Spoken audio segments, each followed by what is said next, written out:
কিছু আওয়ামী লীগের কুত্তারা আছে, পাঁচাটা কুত্তাগুলো টিকটকে আসে, আইসে অনেক ধরনের কথা বলে। শেখ হাসিনা পলাবে না, শেখ হাসিনা এই করবে, এই করবে, ত্যান করবে। এখন কই গেছে শেখ হাসিনা জানেন আপনারা? হয়তো জানেন না। শেখ হাসিনা পালাইছে দেশ ছেড়ে মোদির কাছে।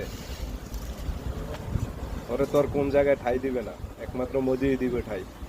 তো আওয়ামী লীগের যেই পাঁচাটা দালালগুলোকে বলতেছি, একটু সাবধান হয়ে যান। আর যা যা পোস্ট করছেন, যা যা বিএনপি নিয়ে গালাগালি করছেন, ছাত্র আন্দোলন নিয়ে গালাগালি করছেন, তাদের বলছি পোস্টগুলা কেটে দেন, আপনারা শান্তিতে থাকবেন। নাই তো জানি না, উপরাল্লাই জানে আপনাদের কি অবস্থা হবে। কিছু আওয়ামী লীগের কুত্তারা আছে, পাঁচাটা কুত্তাগুলো টিকটকে আসে, আইসে অনেক ধরনের কথা বলে। শেখ হাসিনা